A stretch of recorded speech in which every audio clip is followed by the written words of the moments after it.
Hello, Gemini. Welcome to Ula Tea Leaf Readings. My name is Lenor, and tonight I'm going to be reading your tea leaves. Can you tell I'm extra super excited today? I am. I woke up today to the fog, to deer feeding out in the meadow up by the garden. Hopefully they didn't eat all the leaves off of my beans again. But I knew it was going to be a beautiful day. And I hope wherever you are, whenever you're listening, that life is treating you as well as possible. I hope that you are at ease, that you feel safe, that you have abundance pouring into your life. And if anybody hasn't told you, you are beautiful, you are loved, you are glorious, and I'm so happy you're here. All right, so we begin with, we have the Three of Wands. This is all about virtue. This is all about, in my mind, right, when we get into these places of great passion, of inspiration, of really feeling good in our life, like we've really accomplished something. Now, I don't know that this is you, Gemini, but I do know that it can be me sometimes. I start to do pretty well. Right? I get some traction, gain some, headway here, get going. I'm feeling good. I'm celebrating myself. I can't believe I've accomplished this. And then I just start making the worst decisions. The worst decisions. Like, what are you doing, girl? What are you thinking, Mama? Come on, let's get it together. You just worked so hard. And yet here we are. Squandering it sometimes, right? Getting in our own dang way. Have you ever seen that meme where it's like the person's like riding the bike and they're whatever? I think the format is kind of like they're complaining about something and then they're blaming it on somebody else, right? Some factor in the world outside of themselves. And they then stick like a stick right in the spoke of the bike, right, in the wheel, which is obviously going to make the bike stop and jerk, and then you flip over the handlebars and then fall, right, and then start complaining that, oh my gosh, who did this to me? Ooh, that's what the Three of Wands really makes me think about. Girl, catch yourself. Get yourself together and temper self. Whatever your desire is pulling you towards, tone it back just a little bit. Take a little bit of time. It's kind of like my advice for people about texting. If it's like a rage text, if it's like a spicy, like putting the energy out there, testing the water, shooting your shot kind of text, okay, it might feel like a really good idea at 11:30 on Friday night or whatever, but if you just write that thing down, put it in your notes or whatever, save it for like 3 days.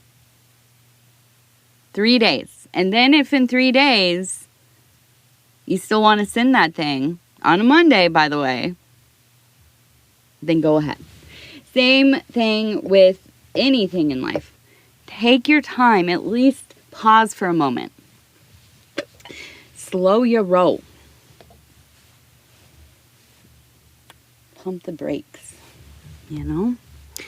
All right, let's take a look. So if you want to support the channel in any way, if you'd like to support the channel in some way, and I'm not saying monetarily, if you could like the video, if you plan on coming back, definitely subscribe so you don't miss future readings.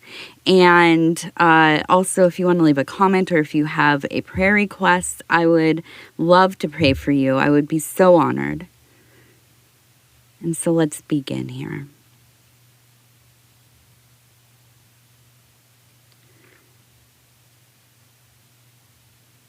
Okay.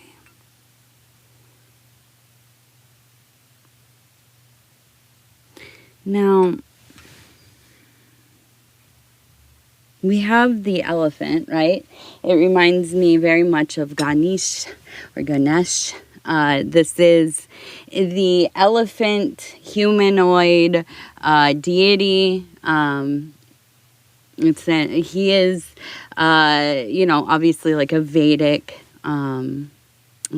deity, old, ancient, and representing joyousness, prosperity, good health, like all the good stuff that we love, right? All the stuff that we really want, especially as you get older, right? It's like, can I just sleep well? Can I laugh once in a while without throwing my back out? Can I, can I eat that spicy food, after 4 o'clock in the afternoon? All these kinds of, this guy, this person, this being, this deity. And look, we have the trunk raised right here and on knee holding a flower, kind of in a stance or posture of being proposed to. Okay. So to me, and then we have over here, we have the goddess. Hang on here. We have the goddess. We have the empress right here holding the Ace of Cups. So to me, it feels that there is this sense of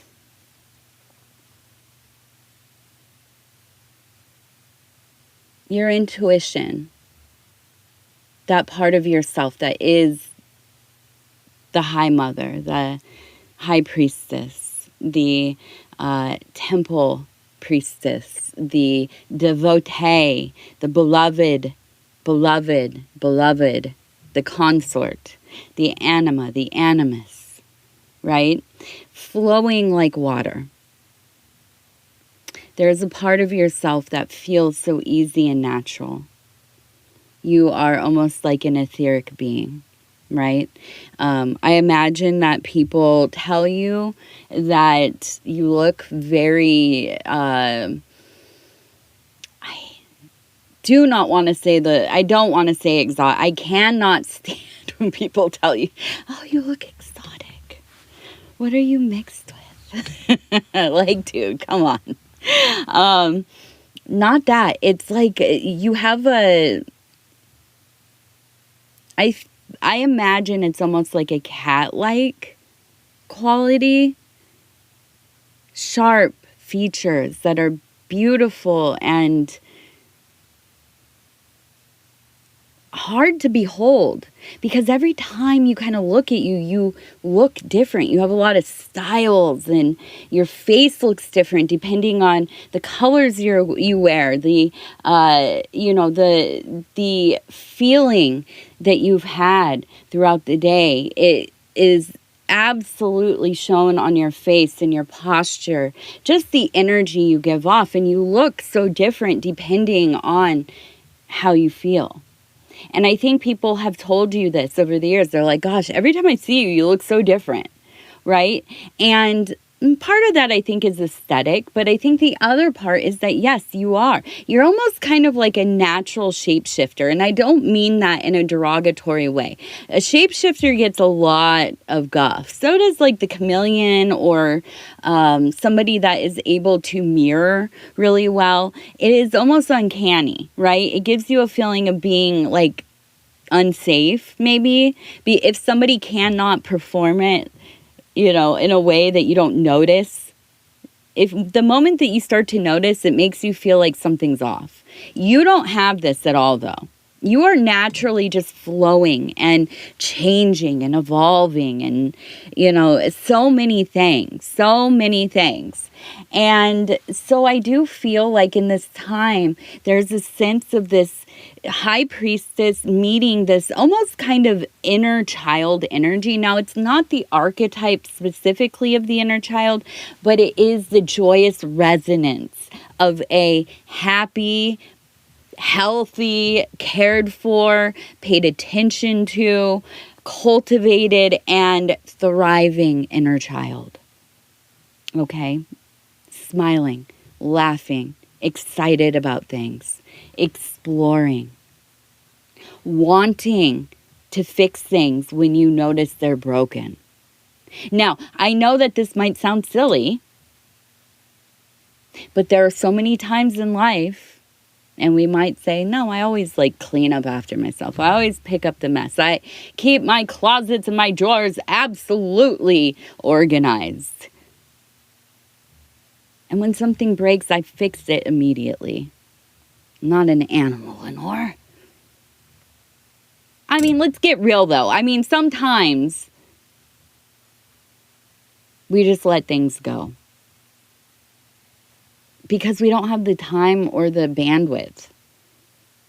The other day, I saw my daughter drop a piece of ice in the kitchen, and she kicked it under the refrigerator. Now, I'd like to tell you that I got down on my hands and knees with the broom and fished it out. But I just went on with my day like I never saw that piece of ice. Like my daughter is a little angel, and she wouldn't just push something out of sight. So I feel like this is a time where you have that fire, you have that energy, you have the willpower to get things done. And not only does it feel like, hey, I can accomplish this, I can manage this, I can do this, it might even feel joyous in a little way. You might even get a kick out of doing whatever this work is. And I think that that is the marriage of these two parts of self. I feel like you are in a place where you are not going to be sunken. You're not going to hang out in that low place. You are rising, and you are rising yet. Now, we have that goddess. It really is an energy of fertility, abundance, of wholeness. Okay? Now, the fertility doesn't have to be procreating. It doesn't have to be like, hey, we're going to have, another kid. And you say, well, Lenor, I'm 67. Do you think I want to have another kid? Listen, you might be raising grandkids. I don't know.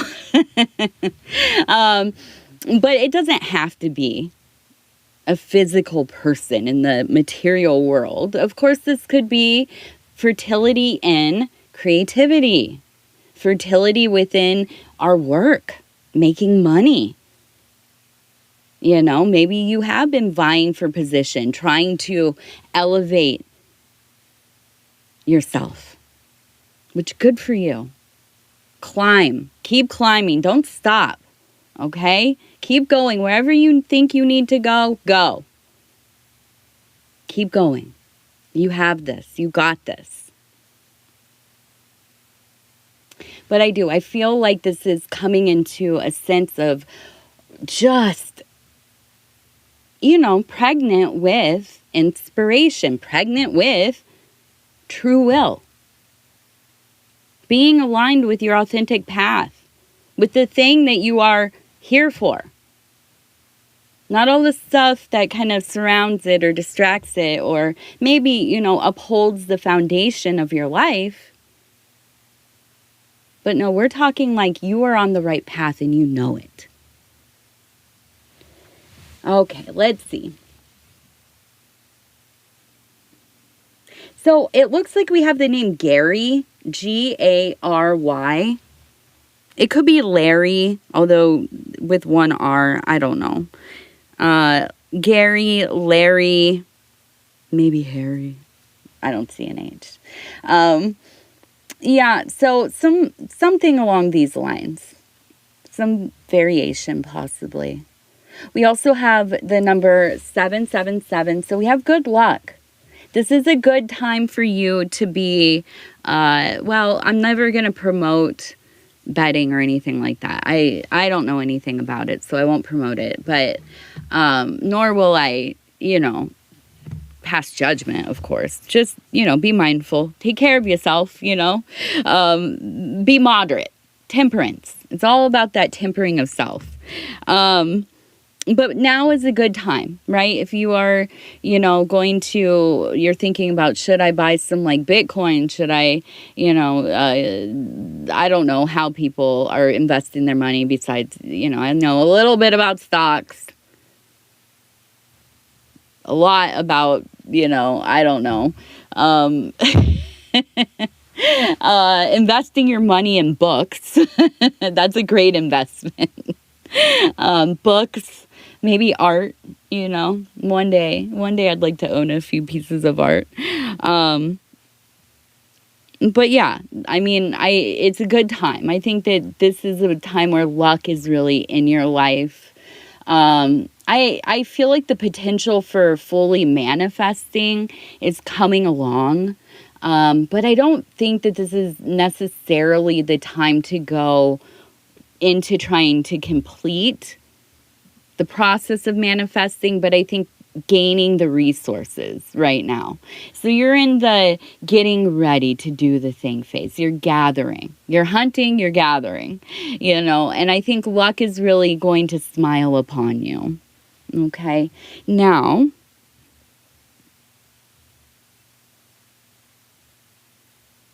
we have a cat, eyes, nose, and it looks like we have the side profile of a deer. You can see the nose here, the eye here, top of head kind of looking this way.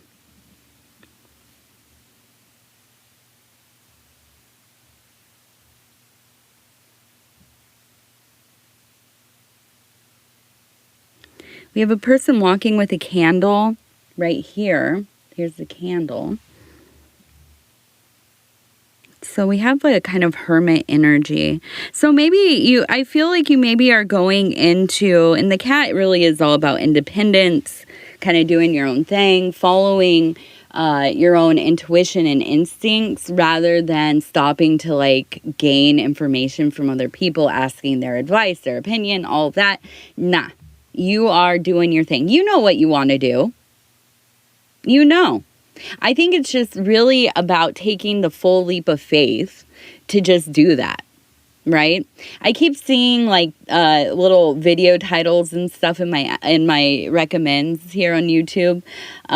Stuff like, stop caring. It is, this is the ultimate life, the key of the universe or whatever. You just got to stop caring.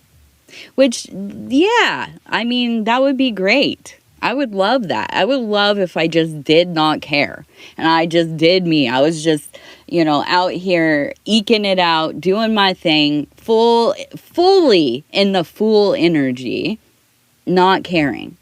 Unfortunately, a lot of us have things to care about. A lot of us are the head of our family. Or the co-head, right? I would say I'm definitely co-head. Sometimes I feel like I'm number one here, and sometimes I feel like my daughter is. Sometimes I feel like the cats are. My husband is always kind of, obviously, up there, of course. He'll tell you, though, too, it's my daughter. She's the one that runs things. She is my friends used to say I was the little Napoleon. Because I have, I'm like 5 foot. I have that complex a bit, a little pushy, talks a little loud, so everybody will hear me. A little dog with the big dogs kind of energy. My daughter, times 10. She made me flinch the other day. I thought she was gonna pinch me. I was like, ah! And she saw my weakness, you guys. She saw me. She saw me fold. And so anyways, yes, that usually is. He'll verify that as well. And if you don't know my husband, you probably do. He is Paul over at Dove and Serpent Tarot. He's amazing. Go check him out. So anyways, I feel like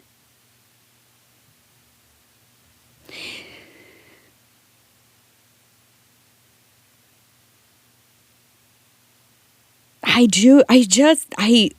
can't tell you how much it, like, it's not even like a decision consciously. I feel like you just are absolutely like, you go through these phases where you just stop looking at your texts. You know, you're not showing up at the same coffee shop every day. You're intentionally wearing your headphones into places and stuff like that. So nobody will talk to you because it's not that you're mad. I don't even think you're tired of people necessarily. I don't even think this is anything besides you feel very connected to yourself. Your inner world is off the charts. Your creativity is really rising. I feel like you just absolutely,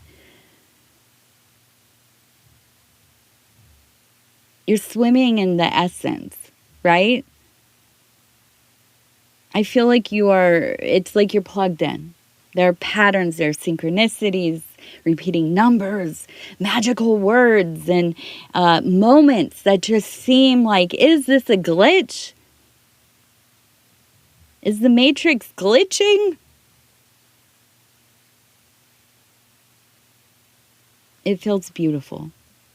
It also feels a little scary because it's hard to trust that. I don't know about you, but for me, it's hard to trust that feeling when it's so intense. I want to, and I will succumb to. I absolutely will. But I like to have a little bit of an ordeal, right? A little bit of a struggle, a little bit of raising my eyebrow, you know.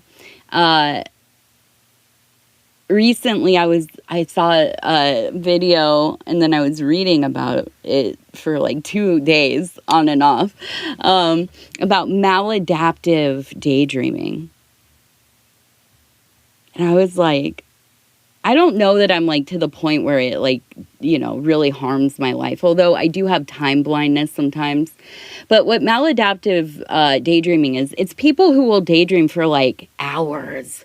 They have whole universes in their minds, in their interiors. And I'm like, these people are just like saints or something. I don't know. They seem like you know, magical magicians and prophets and stuff. Like they are in that interior world. And, you know, I could see where, yes, it would, if it's compulsive and you can't pull yourself out of it and you're trying, that would be difficult. I'm not trying to minimize that, but I was like, I'm a big daydreamer. I do a lot of active imagination. I have visions. You know, my dream world is hugely important to my work and to my life.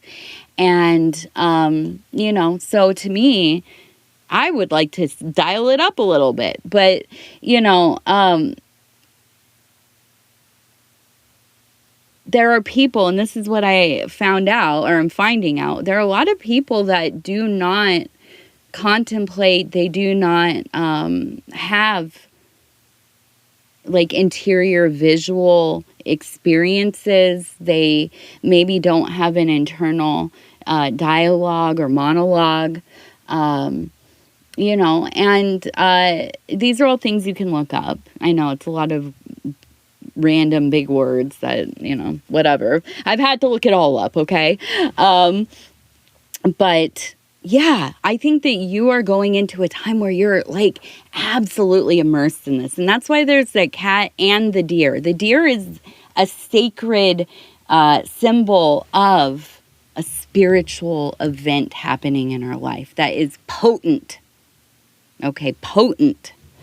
Now, let's go over here. Okay, we have a person sitting and it looks like they are writing possibly. Here's the person.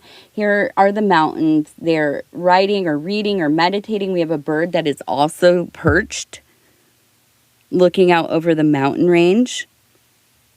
Again, with this hermit energy. Again, with this feeling of, and this is what I think it is with the Three of Wands, is that there's a feeling of maybe some amount of ecstasy or, just like a real lusciousness, seductiveness, amor, eros. But it is, I think, more related to agape. I think it is a sensualness that is related to the cosmos, the divine, right? Now, if you find this to be kind of some people might find it offensive, sensuality paired with the divine, with the ineffable, with God, goddess, whatever it is that it kind of is for you, right? Whatever you relate to. Because I don't know how long, but at least in the Abrahamic religions, there is really this profound, and I would say the more public facing, the not profane, but the outer temple, right? The outer congregation, in these more accessible teachings and tenets, I would say there is a big separation. Now, it is taught, right, that you are married to your deity or your divinity. But the sensuality is not often talked about unless, and this is, it's probably in a lot of traditions, but we can talk about, right, the Sufis, the saints. Right? In my mind, I'm thinking Saint Teresa, who's one of my patrons, by the way. But yes, the beloved ecstasy of love with the divine. And oftentimes, the only way to begin to access that is going into your wilderness. Right? Now, you remember Jesus. He was gone for years. They don't know where he went. He went out into the wilderness. That's what they say. Right? Was he out there like sitting on a log the whole time? No, I don't think so. Probably if we're talking historical, if he was a person, he was probably studying. He was probably experiencing and giving of time and service. Studying with whoever, I don't know. There are a lot of people that think maybe he went deeper into the Middle East. And he was studying with the Magi or, there were so many movements going on. So many movements. Which, by the way, makes Mithras, if you know anything about Mithras and his connection to not just Helios or the sun gods, but yeah, Jesus, definitely. There are a lot of parallels here. So that makes that make more sense, right? And so I do feel like you are on a journey and you're going about it alone for a while. You will meet a partner, though. You're going to meet some kind of spiritual partner, magical partner, somebody who is also on their own path. And it's somebody you can talk to. You can get into these deep conversations, these places where, you think, gosh, I haven't had somebody to talk to like this in years. This is the best conversation I've had in a long time, And I feel like that is coming for you. So do not be deterred in those moments where you start to feel like I've been out on this mountain by myself for a millennia. And I'm starting to calcify up here, Do not be deterred. Stay the course because it won't be long until somebody is coming along to at least commune with you, okay? Now, let's do our lucky numbers. I'm still trying to figure out all this space. It's a lot smaller in my new little studio area, but I love it in here. I said yesterday, and I think it was the second reading I've done in here, I was like, oh, I'm in the closet now. I had to move my studio into the closet. Somebody's like, I'm so sorry you have to work in a closet. And I'm like, okay, let me just clarify here. It's a walk-in closet. I mean, it's nothing like special, but I'm not like, nobody's forcing me to work in the closet. It's actually a lot better acoustically. It's easier to soundproof. And on top of that, the bigger room that is also my studio. We're building out some new studios for our newer channels. So me and my husband, when I keep saying we, but also you and I, right? You're part of this channel. So anyways, the closet's fine. It's all good. I'm fine working in the closet. It's just a smaller area. That's all. All right, let's see. We're going to do our first lucky number, 31. I need a drink of water.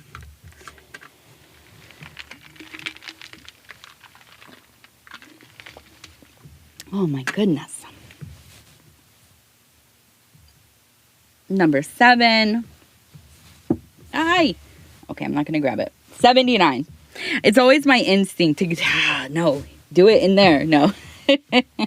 And 79. I can't stop the die from dying. That's not what I meant. Not that. Oh, geez. All right, so, and I forgot, here's Ganesh right here. That's why the energy is so potent, right? This is who we saw earlier in that elephant child energy. This was actually one of the patrons of my daughter in her infancy, and still a patron of hers, but, depending on the stages of life, I have decorated her spaces with different deities and stuff. But we're going to go ahead. We'll flip through, stop where it feels right. Patience. If you've tried forever to shift a problem, there's probably something to learn from embracing it. May I let this be for now. Help me relax and trust every need will be met. Often change soon follows. Often change soon follows. All right. Gemini, I love you. I love you. I love you. Thank you for being here. If you want to like, subscribe, or leave a comment, I'd love to hear from you. If you have a prayer request, please put that in the comments, or you can email me at ulaishere@gmail.com. If you have any, I don't know, music. I have been deep into